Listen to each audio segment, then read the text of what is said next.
Alhamdulillahirabbil alamin.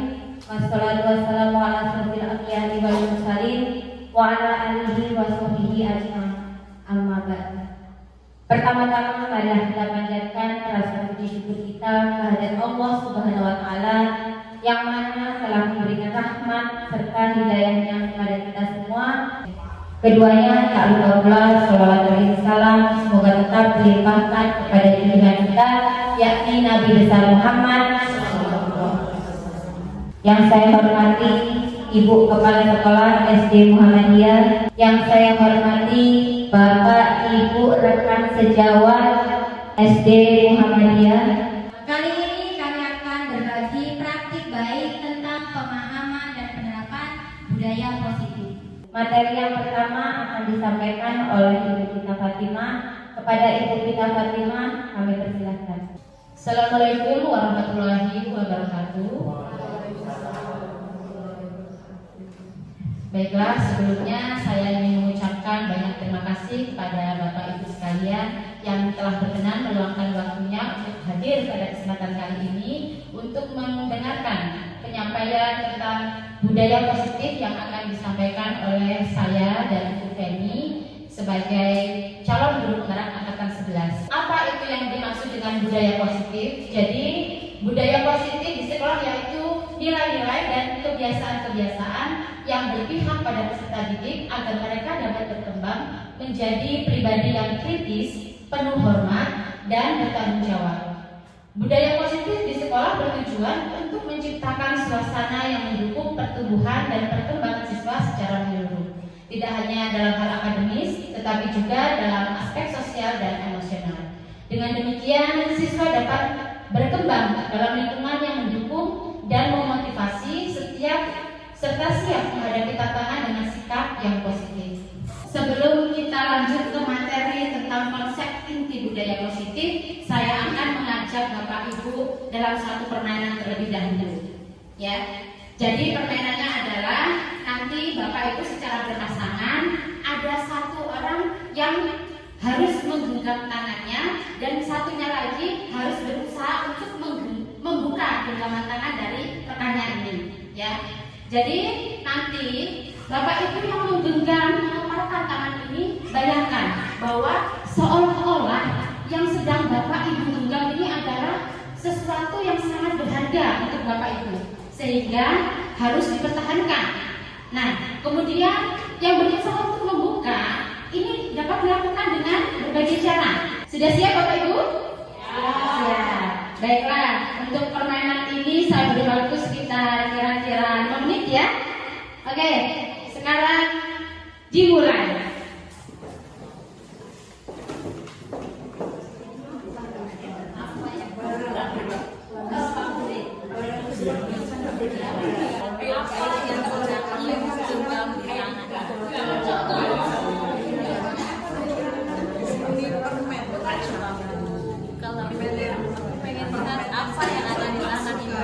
Ada yang sudah berhasil membuka genggaman tangan temannya?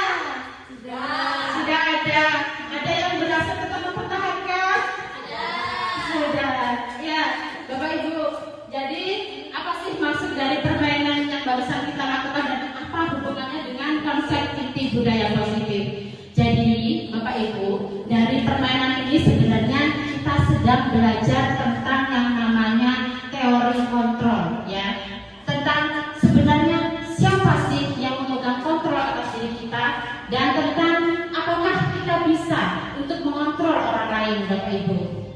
Ya, jadi kontrol itu ternyata ada dua. Jadi ada yang sebagai pemegang kontrol dan ada juga yang menjadi orang yang bisa mempengaruhi kontrol seseorang. Nah, sekarang coba saya tanyakan dulu. Tadi yang berhasil kita menggenggam tangan siapa Ibu?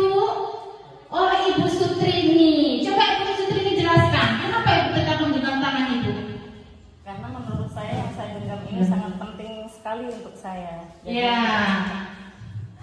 Jadi ternyata Bu Sutrini berhasil tetap menjaga kepala genggaman tangannya karena merasa bahwa yang digenggam adalah sesuatu yang berharga sehingga apapun caranya yang dilakukan jadi tidak membuat Bu Sutrini membuka tangan. Kemudian adakah yang tadi membuka ada Bu Tami. Coba Bu Tami jelaskan kenapa coba tadi tangannya dibuka namanya. Karena tadi ini saya kan dipitikin tuh sama Bu Reni, akhirnya beli banget, akhirnya saya buka deh yang saya punya. Oh, jadi karena tadi dikritikin tidak nyaman, akhirnya genggamannya dibuka ya. Ada yang lain lagi? Ada. Bu Ari berhasil menjaga genggamannya atau terbuka akhirnya? Kalau saya tadi minta keikhlasan dari rekan saya untuk memberikan apa yang beliau miliki.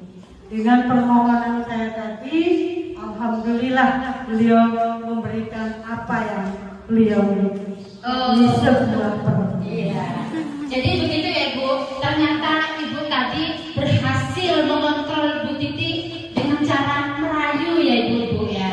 Nah, Ibu-ibu, ternyata dari 3 peristiwa tadi, dari 3 jawaban dari yang terjadi pada ibu-ibu ini, ternyata itu adalah gambaran dari setiap orang ibu-ibu, termasuk adalah murid-murid kita.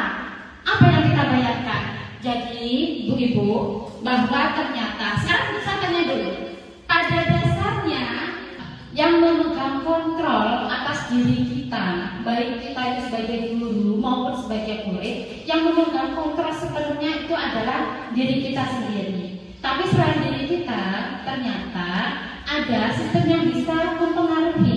Tapi dari kedua hal itu, yang paling bisa dipertahankan dalam waktu lama itu adalah yang kontrol itu dikendalikan oleh diri kita sendiri.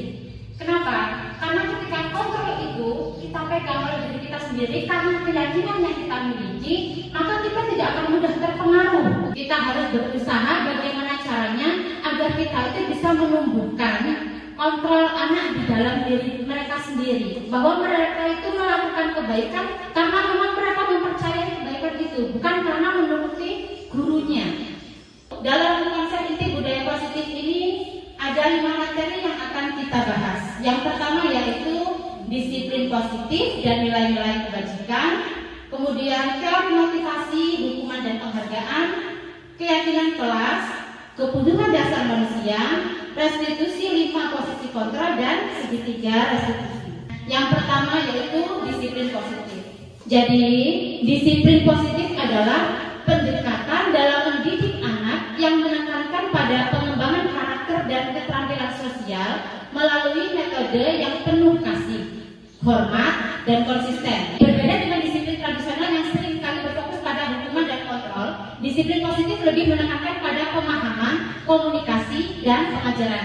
Nah, sementara disiplin positif yang dimaksud dalam budaya positif adalah disiplin yang di sini menekankan pada pemahaman, komunikasi yang baik antara guru dan murid, kemudian setelah pengajaran. Jadi kita harus tetap menghormati anak, karena seorang anak kecil pun ternyata mereka juga memiliki perasaan akan senang jika mereka merasa dihormati, dihargai. Yang kedua, jelaskan konsekuensi. Alih-alih kita hanya memberikan hukuman, ajarkanlah tentang konsekuensi dari tindakan mereka dan bagaimana mereka bisa memperbaiki kesalahannya. Jadi jangan langsung ketika anak berbuat salah itu kemudian kita hukum, tapi kita harus sebelumnya kita berikan. Oh, hari ini kamu sudah ini, kamu tahu nah konsekuensinya apa? Apa bedanya hukuman dengan konsekuensi? Hukuman itu sepihak, tidak kita komunikasikan dengan anak. Kalau konsekuensi itu kita itu memperbaiki kesalahan anak, tapi dengan persetujuan anak. Kemudian yang ketiga, berikan pilihan. Ajak anak untuk membuat pilihan dalam batasan yang Anda tentukan. Ini membantu mereka belajar bertanggung jawab dan merasa lebih memiliki kontrol atas tindakan mereka. Nah, kemudian yang keempat, berikan dukungan dan pujian. Ini memotivasi anak untuk terus berperilaku baik dan merasa dihargai. Supaya anak-anak itu merasa senang, maka kita tuh harus biasakan dengan walaupun hanya hal kecil kebaikan yang mereka lakukan, kita berilah pujian. Karena ternyata pujian ini bagi seorang anak terutama ya ibu, itu sangat memotivasi. Yang kelima yaitu gunakan pendekatan yang konsisten dan tenang. Tetap tenang dan konsisten dalam menanggapi perilaku anak. Usahakan bahwa setiap kali kita menghadapi permasalahan anak, yang harus pertama dilakukan seorang guru adalah tenang. Jaga emosi kita sebagai seorang guru. Ketika anak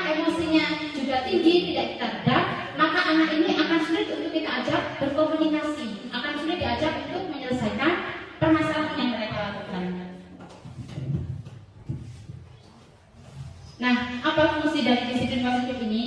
Jadi dengan adanya disiplin positif ini akan tercipta lingkungan yang aman dan nyaman berbasis disiplin positif di sekolah yang akan pastinya berdampak secara maksimal terhadap perkembangan dan pembentukan karakter peserta didik, Bapak Ibu.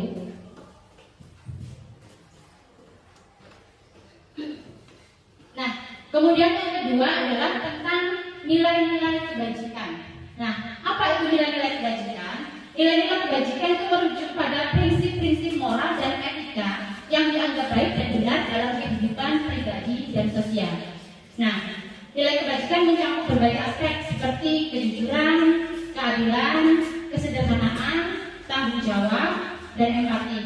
Nilai-nilai ini berfungsi sebagai panduan dalam bertindak dan berperilaku, membantu individu untuk hidup harmonis dengan orang lain dan membuat keputusan yang etis. Nah, Bapak Ibu, nah, nilai-nilai kebajikan di sini disampaikan oleh William Glasser pada teori kontrol pada tahun 1984 bahwa setiap perilaku atau perbuatan itu memiliki suatu tujuan. Nah, seperti tadi permainan kita Bapak Ibu ya. Jadi perilaku atau yang dilakukan oleh seseorang itu ada motivasinya, ya. Tadi motivasinya ada 3 ternyata. Tadi ada yang karena ingin mempertahankan nilai-nilai kebaikan yang ada dalam diri. Kemudian ada yang melakukan sesuatu itu karena menghindari ketidaknyamanan. Ya, seperti contohnya tadi. Karena takut hukuman, itu namanya dia menghindari ketidaknyamanan. Dan kemudian ada juga yang karena ingin mendapatkan penghargaan. Tuh tadi. Jadi tujuan seseorang melakukan sesuatu itu tadi ada 3. Kemudian nilai-nilai kebajikan universal, yaitu apa manfaatnya? Dengan mengenai nilai-nilai kebajikan yang diyakini seseorang, maka motivasi intrinsik akan terbangun sehingga menggerakkan motivasi dari dalam untuk dapat mencapai tujuan mulia yang diinginkan. Nah, jadi tadi saya sudah sebutkan ada 3 motivasi, yaitu menjaga nilai-nilai kebaikan yang diyakini, kemudian menghindari ketidaknyamanan, dan yang ketiga ada karena mengharapkan penghargaan atau imbalan. Dari ketiga ini Bapak Ibu, ternyata yang paling baik adalah yang motivasi dari dalam diri, motivasi intrinsik yang dikarenakan ingin menjaga, menghargai nilai-nilai kebaikan yang ada yang kita yakini di dalam diri kita. Kenapa? Karena dengan motivasi intrinsik ini, maka seseorang itu akan melakukan sesuatu dengan penuh kesadaran tanpa mengharapkan imbalan dari orang lain, dan juga mereka tidak melakukannya karena ketakutan, karena ketidaknyamanan yang diberikan oleh orang lain terhadap dirinya. Nah, Bapak Ibu, dari semua nilai kebajikan dan disiplin positif yang ingin kita terapkan kepada anak, pada intinya adalah bahwa nilai-nilai kebajikan serta disiplin positif itu bagaimana caranya agar bisa dapat mendorong untuk mewujudkan yang namanya profil pelajar Pancasila, ya Ibu. Apa saja di situ? Yang pertama, beriman bertakwa kepada Tuhan Yang Maha Esa dan berakhlak mulia, kemudian mandiri, bernalar kritis, berkebinekaan global, bergotong royong, dan kreatif. Nah, dari semua disiplin dan nilai kebajikan, maka tujuan utama kita adalah di sekolah itu adalah bagaimana terwujudnya profil pelajar Pancasila pada diri peserta didik. Nah, setelah Bapak Ibu dari materi yang pertama tentang disiplin positif dan nilai-nilai kebajikan, untuk materi selanjutnya akan disampaikan oleh Bu Heni. Terima kasih Bu Cita.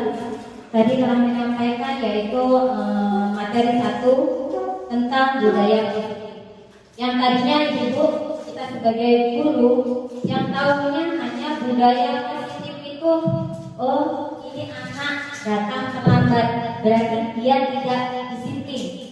Kita tahunya disiplin itu tentang waktu, bahwa anak itu kalau tepat waktu berarti dia disiplin. Ternyata disiplin itu luas maknanya. Yang pertama tadi elemen kunci budaya positif itu yang sudah diterangkan oleh kita itu ada 5, yaitu menghormati anak, jelaskan konsekuensi, berikan pilihan, berikan dukungan dan pujian, gunakan pendekatan yang konsisten dan tenang. Dari keseluruhan itu tadi mencakup ini tadi yang sebelumnya. Nah, inilah yang kita tuju dari disiplin positif itu, yaitu nilai-nilai kebajikan yang ingin dicapai oleh setiap anak Indonesia kita kenal dengan profil pelajar Pancasila. Kali ini, ayo kita semua berdiri, coba Bapak Ibu untuk mempraktekkan dari nilai-nilai kebajikan. 1, 2, 3. Pelajar Pancasila beriman dan bertakwa pada Tuhan Yang Esa dan berakhlak mulia, berkebinekaan global, gotong royong mandiri, kreatif dan bernalar kritis. Nah, biarkan apa ya Ibu?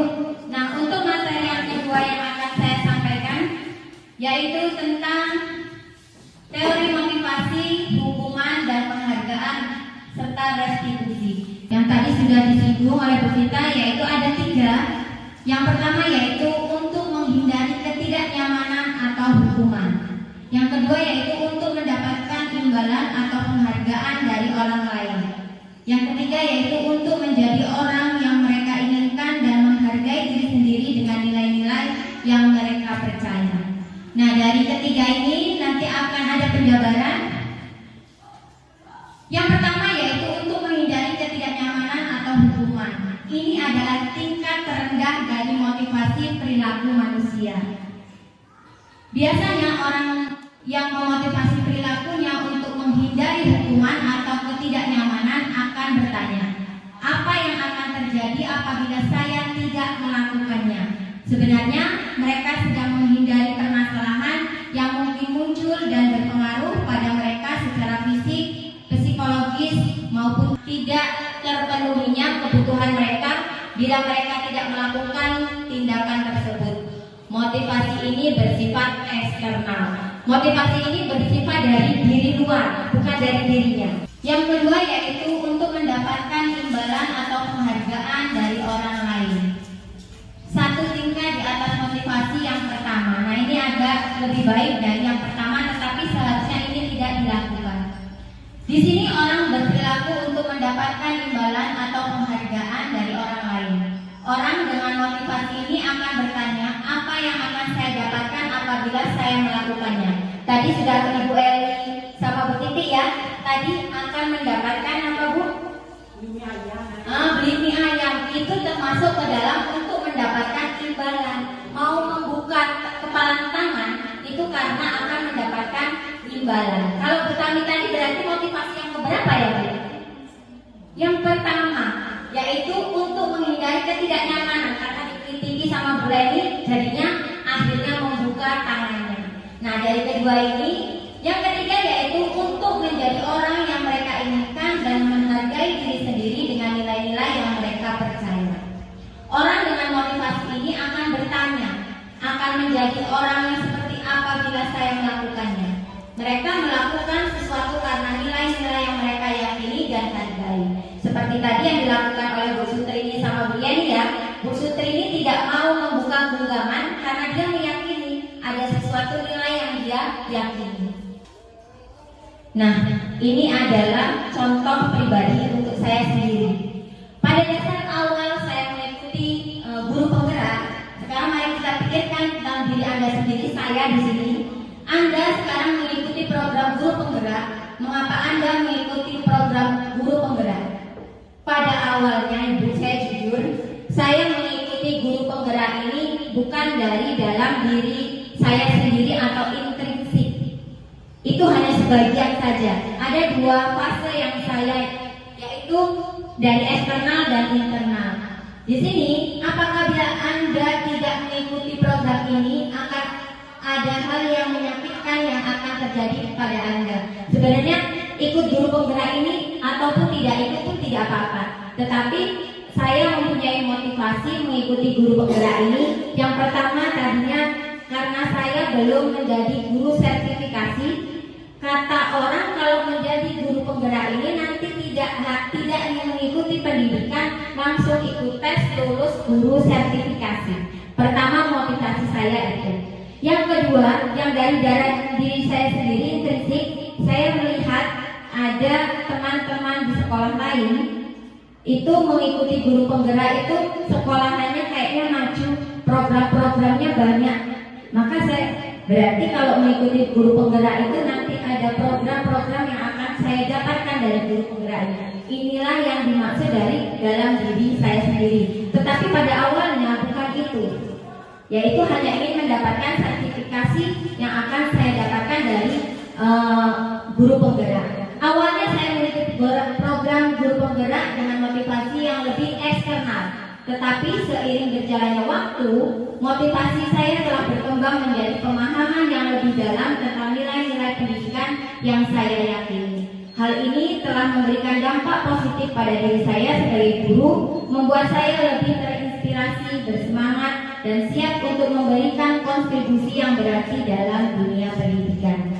Setelah saya menjalani guru penggerak ini dari modul 1.1 sampai sekarang modul 1.4, alhamdulillah banyak pengalaman, banyak ilmu yang saya dapat, dan insya Allah sekarang inilah akan menjadi pengimbasan atau destinasi kepada Bapak Ibu. Nah, sekarang ini akan ada pertanyaan. Sebagai seorang guru, saat Anda hadir mengajar di kelas tepat waktu, motivasi apakah yang mendasari tindakan Anda? Apakah Anda datang tepat waktu karena tidak ingin ditegur oleh atasan Anda? Nah, ini mewakili dari 1, 2, 3 motivasi tadi ya Bu. Jadi ini tepat waktu karena tidak ingin ditegur oleh atasan Anda dan kemudian mendapatkan suatu peringatan. Kira-kira yang mana motivasi yang Bapak Ibu? Jika datang tepat waktu itu motivasi yang keberapa? Kira-kira Bapak Ibu? Monggo Bu Tami, motivasi yang keberapa? 1, 2, atau 3? Apakah Ibu tidak ingin ditegur kepala sekolah makanya datangnya tepat waktu? Atau yang kedua, Anda mendapatkan penghargaan dari sekolah itu, ada penghargaan. Jika ada guru itu tepat waktu, maka akan ada penghargaan atau sertifikat. Atau yang ketiga, yaitu sebagai guru akan dicontoh oleh murid-murid Anda. Di situ ada yang ketiga, Anda ingin menjadi orang yang menghargai waktu, menghargai diri Anda sendiri sebagai teladan bagi murid-murid Anda, karena Anda percaya tindakan Anda sebagai guru akan dicontoh oleh murid-murid Anda. Insya Allah kita sebagai guru yang baik pasti akan memilih yang ketiga, yaitu tidak Anda ingin menjadi orang yang menghargai waktu, menghargai diri Anda sendiri sebagai teladan bagi murid-murid Anda, karena Anda percaya tindakan Anda sebagai guru akan dicontoh oleh murid-murid Anda. Di sini ada suatu soal atau kasus Iva kurang menguasai pelajaran matematika, sehingga pada saat pelajaran tersebut berlangsung dia lebih banyak berdiam diri atau menggambar di buku pelajarannya.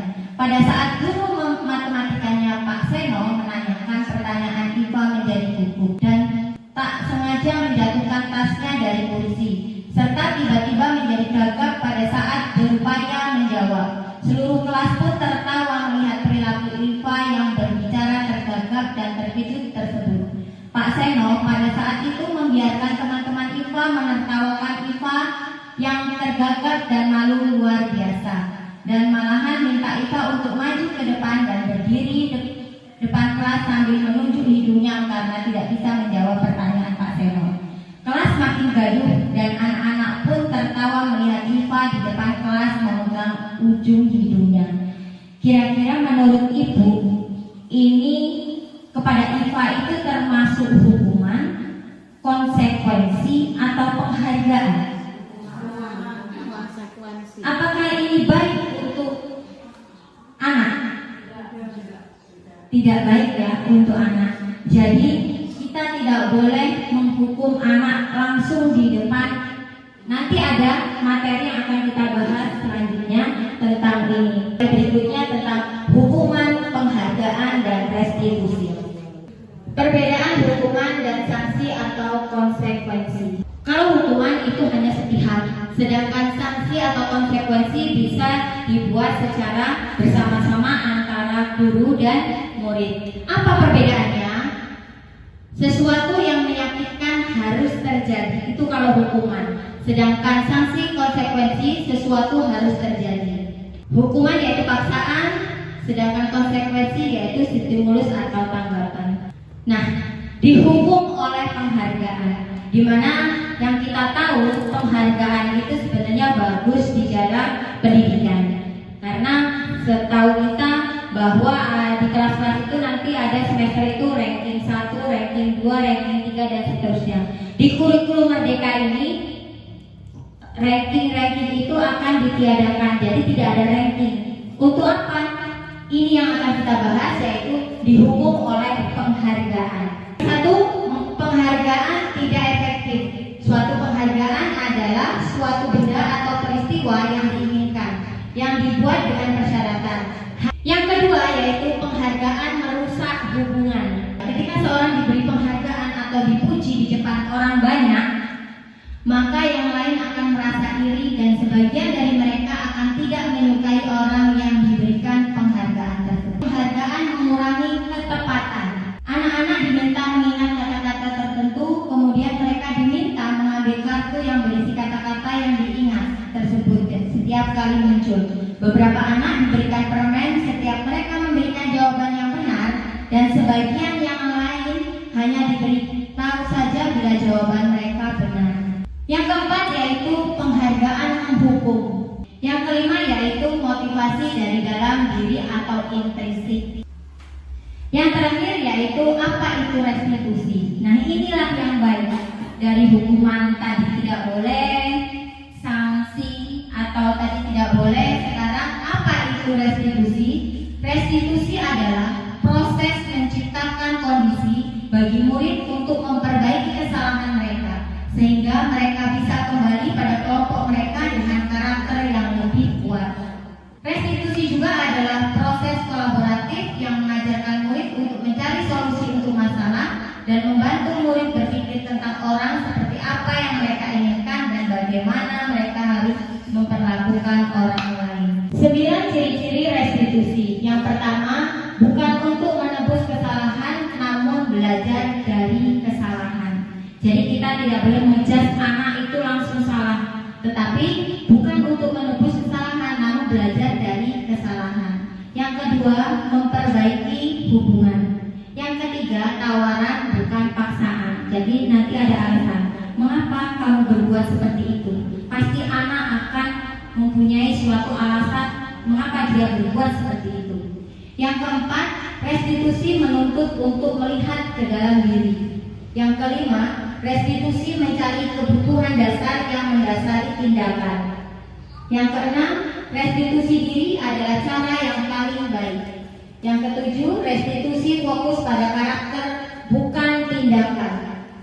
8. Restitusi fokus pada solusi. Yang 9. Restitusi mengembalikan murid yang berbuat salah pada kelompoknya. Jadi kalau anak berbuat salah itu kita menggunakan nanti ada yang namanya 3 restitusi. Baiklah Bapak Ibu, sedikit menyimpulkan dari materi yang tentang hukuman, penghargaan dan restitusi tadi ya Bapak Ibu.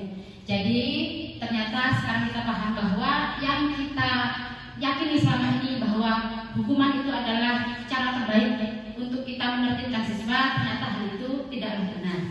Nah, jadi bagaimana? Ternyata ketika anak berbuat salah, hal yang harus kita lakukan adalah dengan melakukan restitusi. Apa itu restitusi? Yaitu dengan kita mengajak anak berbicara baik-baik dengan anak, menimbulkan kesadaran pada diri anak untuk menyadari kesalahan mereka. Kemudian setelah itu kita berikan pilihan kepada mereka bagaimana agar mereka itu dapat memperbaiki kesalahannya dengan inisiatif mereka sendiri. Jadi setelah mereka berbuat salah, kita sadarkan, kita tanya kepada mereka, kira-kira apa yang akan bisa kamu lakukan untuk memperbaiki masalah ini. Materi selanjutnya yaitu tentang keyakinan kelas.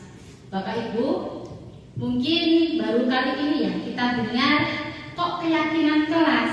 Mungkin selama ini yang sering kita dengar adalah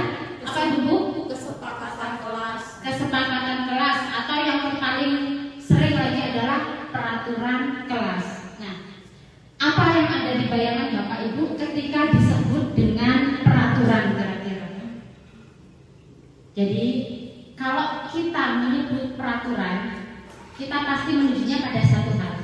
Peraturan itu pasti dibuat oleh orang dewasa. Iya Mbak Bapak Ibu? Pernahkah ada anak-anak membuat peraturan? Tidak. Jadi kenapa harus diganti dengan istilah keyakinan? Karena jika menggunakan istilah peraturan, maka kita pasti menujunya pada peraturan ini dibuat oleh orang dewasa. Jika di sekolah peraturan ini dibuat oleh guru. Nah, karena peraturan ini dibuat oleh guru, bukan atas kesadaran siswa, maka hal ini belum tentu Bapak Ibu dilakukan oleh siswa kita. Karena bisa jadi peraturan yang kita buat itu tidak sesuai dengan apa yang mereka inginkan. Ketika kita membuatnya berupa keyakinan kelas, kita kumpulkan anak bersama-sama.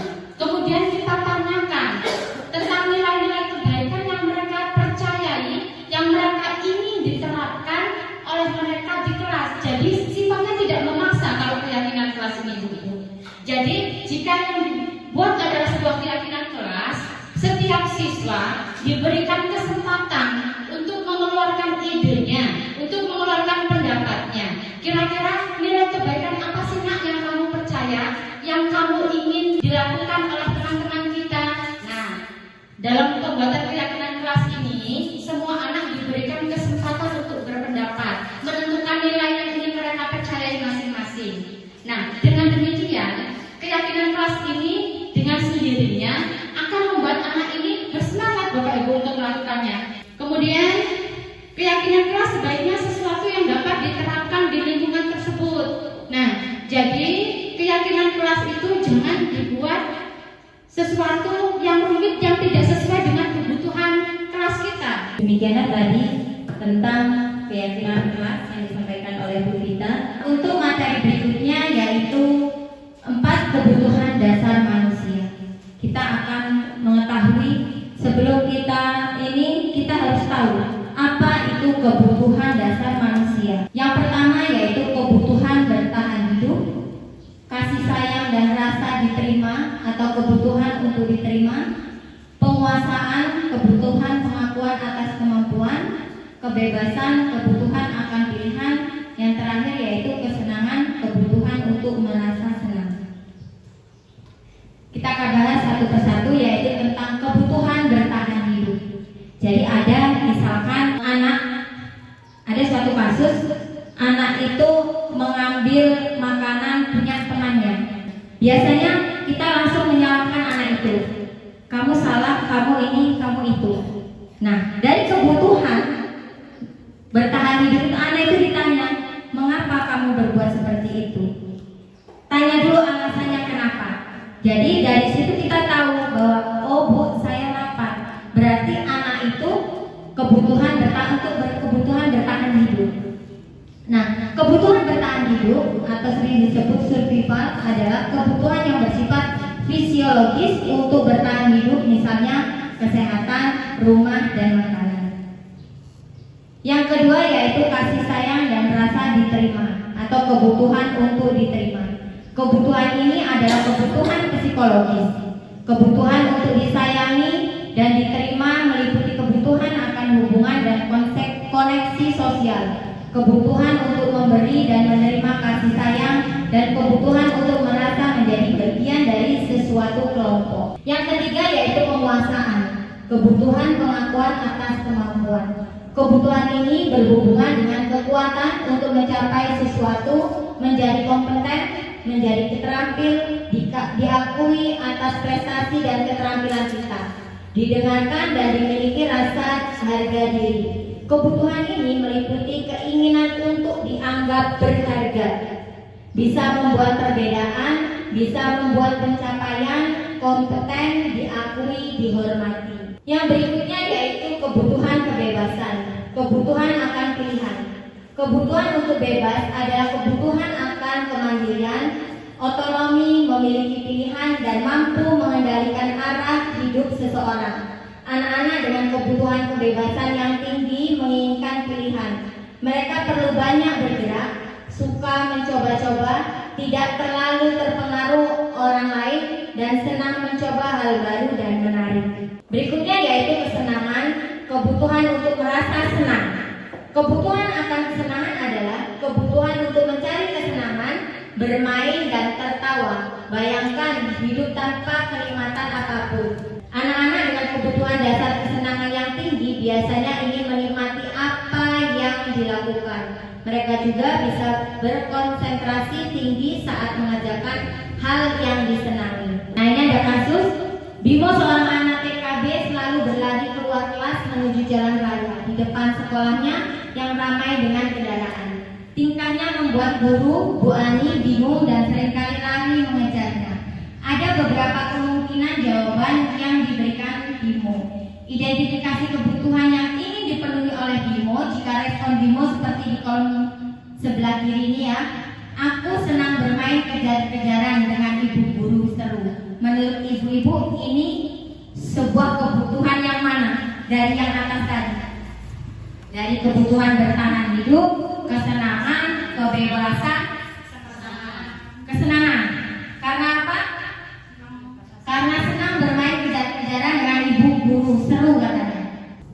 Dunia berkualitas. Dunia berkualitas Anda adalah tempat khusus dalam pikiran Anda. Tempat Anda menyimpan gambaran representasi dari semua yang Anda inginkan.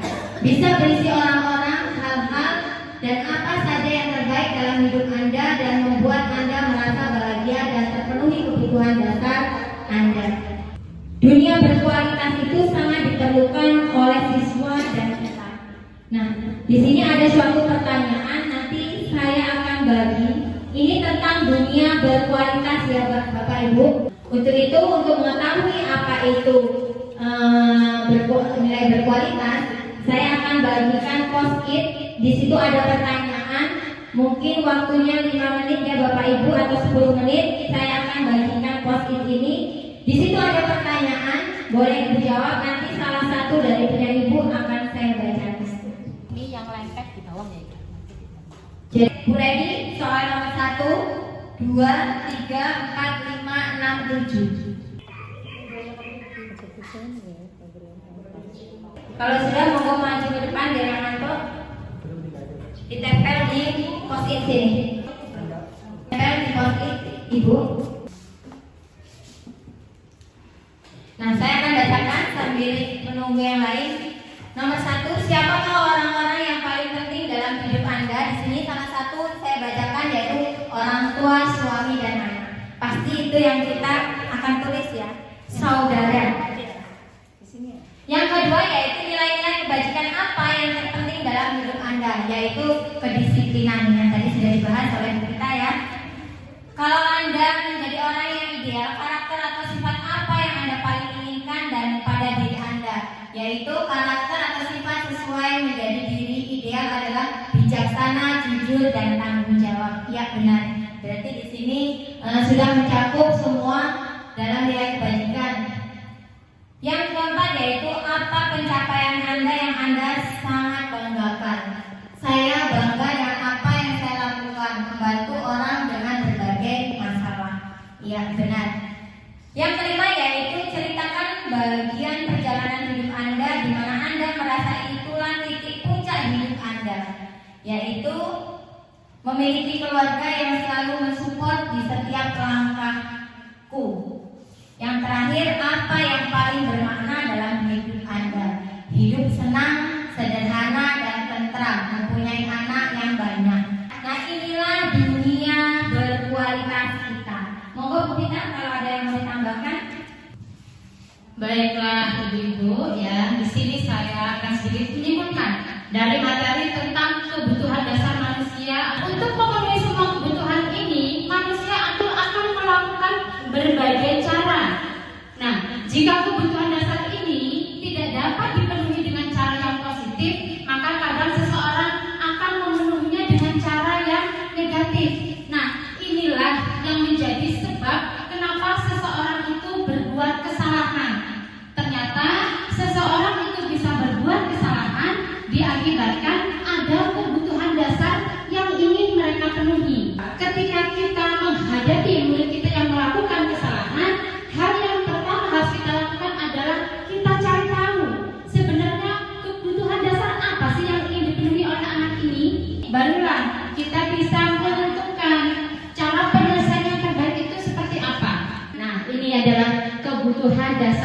anak yang harus coba dipahami dan dimengerti oleh guru-gurunya ya Bapak Ibu. Ternyata setelah kami belajar, posisi kontrol guru itu ternyata ada 5 Bapak Ibu. Ini dalam hal mengatasi permasalahan pada anak ya Bapak Ibu. Ini sudah keluar dari pembelajaran. Tapi ini posisi kontrol guru dalam menangani permasalahan anak. Yang pertama sebagai penghukum, kedua pembuat merasa bersalah, ketiga teman, kemudian keempat sebagai pemantau, dan yang kelima sebagai manajer. Nah, sebagai penghukum, seperti apa sih posisi kontrol sebagai penghukum? Jadi, seorang yang menerapkan posisi kontrol sebagai penghukum, dia biasanya menggunakan hukuman baik berupa fisik maupun hukuman secara verbal, secara ucapan. Nah, orang-orang yang menjalankan posisi penghukum senantiasa mengatakan bahwa sekolah memerlukan sistem atau alat yang lebih menekan murid-murid agar lebih memahami peraturan misalkan. Nah, guru-guru yang menerapkan posisi penghukum akan selalu berkata seperti ini: patuhi aturan saya atau awas. Bagaimana ciri-cirinya seorang penghukum itu? Pertama, nada suara tinggi, kemudian menunjuk-nunjuk, ya, kemudian menghardik. Jika kontrol penghukum ini kita ambil Bapak Ibu, hasilnya adalah kemungkinan murid marah dan mendendam atau bersifat agresif. Yang kedua, posisi kontrol sebagai pembuat merasa bersalah. Pada posisi ini biasanya guru akan bersuara lebih lembut. Pembuat rasa bersalah akan menggunakan keheningan dan membuat orang lain merasa tidak nyaman. Di posisi ini apa yang akan terjadi pada murid kita Bapak Ibu? Ketika kita melakukan posisi ini, maka murid kita akan memiliki penilaian yang buruk tentang diri mereka.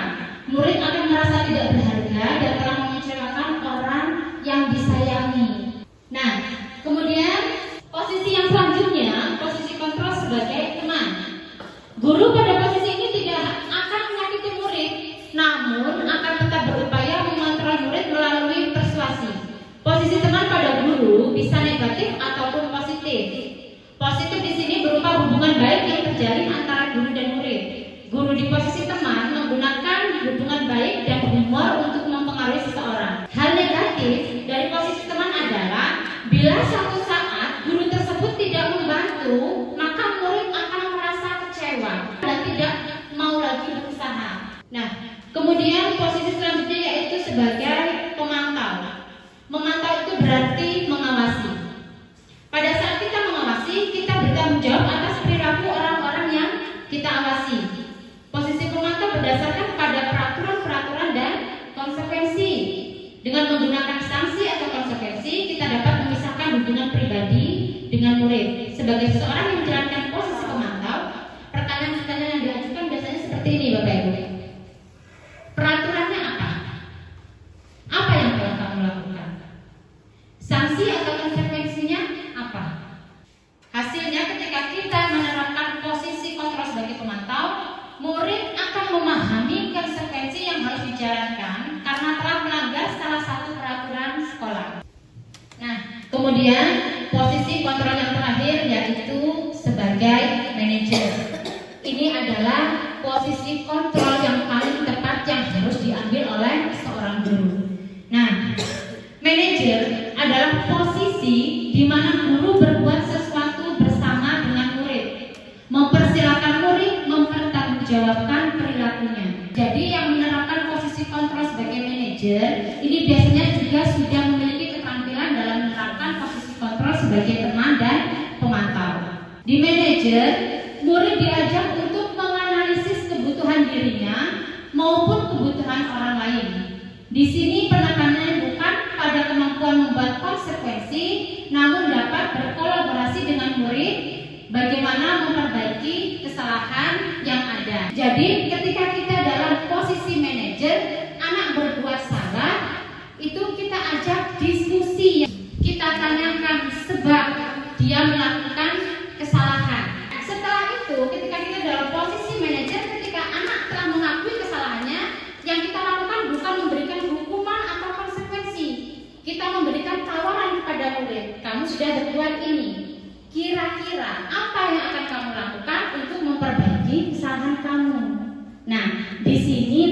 berarti kita mengajarkan anak untuk mandiri dalam menyelesaikan permasalahan yang mereka hadapi. Posisi manajer, guru akan mengembalikan tanggung jawab pada murid untuk mencari jalan keluar permasalahannya, tentunya dengan bimbingan guru. Nah, intinya di posisi manajer ini kita menerapkan kepada siswa agar dapat mandiri dalam memperbaiki kesalahan yang mereka lakukan dan untuk berubah menjadi lebih baik ke depannya. Untuk Bu Feni, jika ada yang tambah. Tadi yang sudah disampaikan oleh Bu Vita adalah posisi kontrol guru, di mana mungkin dari kelima posisi kontrol itu pernah kita lakukan semua. Pernah ya Bapak Ibu? Dari kelima, sebagai penghukum pernah? Sebagai pembuat merasa bersalah, teman, pemantau, manajer.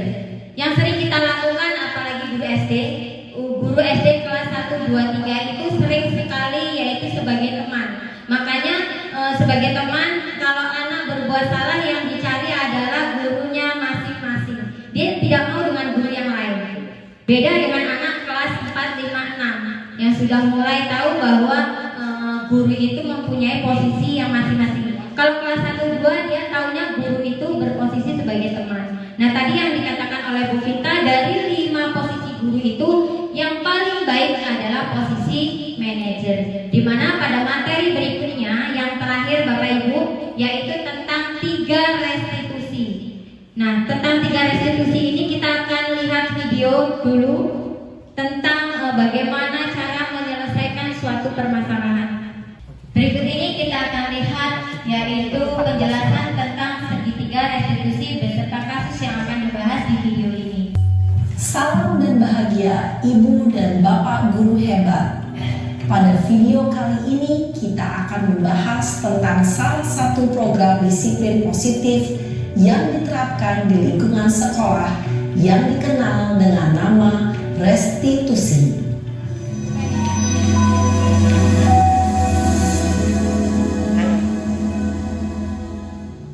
Restitusi dikembangkan oleh pakar pendidikan Diane Gosson, berlandaskan pada teori kontrol Dr. William Blazer. Segitiga restitusi adalah suatu proses dialog yang dijalankan oleh guru atau orang tua agar dapat menghasilkan murid yang mandiri dan bertanggung jawab. Pada saat guru di posisi manajer, aspek yang dikembangkan pada murid adalah motivasi intrinsik, sehingga penanaman nilai-nilai kebajikan dapat tumbuh dan berkembang menjadi suatu kebiasaan. Proses dialog ini terdiri dari 3 langkah yang digambarkan pada ketiga sisi pada segitiga restitusi. Sisi pertama adalah menstabilkan identitas. Sisi yang kedua adalah validasi tindakan yang salah. Dan sisi yang ketiga adalah menanyakan keyakinan. Ibu dan Bapak guru, berikut ini akan ditunjukkan bagaimana seorang guru berada dalam posisi manajer menggunakan penerapan segitiga restitusi.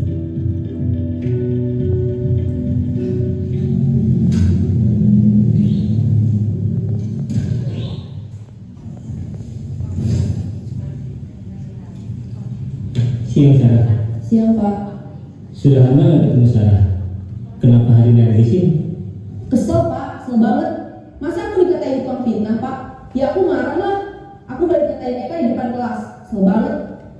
Oh begitu. Ya pasti kamu marah dan kesal.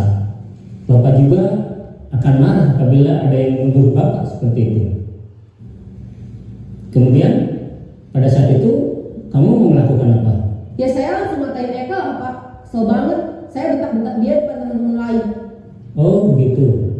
Pasti kamu melakukan seperti itu karena suatu alasan tertentu bukan? Iyalah, masa saya diam saja Pak? Ya saya bela diri lah. Masa saya dituduh tukang fitnah? Ya wajar lah. Mempertahankan harga diri itu sesuatu yang penting buat kamu. Untung kamu tidak bertindak lebih gegabah lagi, hanya membentak-bentak. Iya Pak. Untung saya masih bersabar dan hanya membentak saja. Sudah gemes padahal. Saya pasti bela diri lah. Ya pasti ya. Tapi kamu memilih untuk tetap bertahan dan bersabar. Kamu memilih untuk tidak berbuat lebih parah lagi, kan? Iya. Nah, sekarang coba kita lihat lagi tindakan kamu yang bentak-bentak Eka di kelas. Tindakan kamu itu kira-kira sesuai dengan keyakinan kelas atau prinsip kamu tidak? Enggak lah Pak. Capek Pak jadi pemarah. Jadi keyakinan atau prinsip mana yang kurang sesuai dengan keinginan kamu? Ya, saya sebenarnya sangat menghargai orang lain. Mungkin saat itu saya menjadi emosi, jadi tidak menunjukkan sikap itu. Kamu meyakini tidak? Menghargai orang lain itu penting buat kamu. Yakinlah Pak. Iya, setuju. Kita harus saling menghargai. Namun, ada juga keyakinan yang kita sepakati yang perlu kita jalankan apabila kita sedang marah, kan? Ya saya bisa lebih proaktif, mulai dengan diri sendiri. Saya bisa jadi lebih bersabar, mengambil waktu jeda untuk berpikir mau apa selanjutnya. Kira-kira kamu bersedia memperbaiki masalah ini tidak? Bersedia Pak. Kalau kamu memperbaiki masalah ini, kamu akan menjadi orang seperti apa? Saya akan menjadi orang yang bertanggung jawab kali ya Pak. Dan senantiasa proaktif. Iya, menurut kamu bagaimana rasanya menjadi orang seperti itu? Ya nyaman lah, bangga bisa bersabar dan menahan diri. Baiklah kalau begitu. Yuk kita pikirkan bagaimana memperbaiki masalah ini.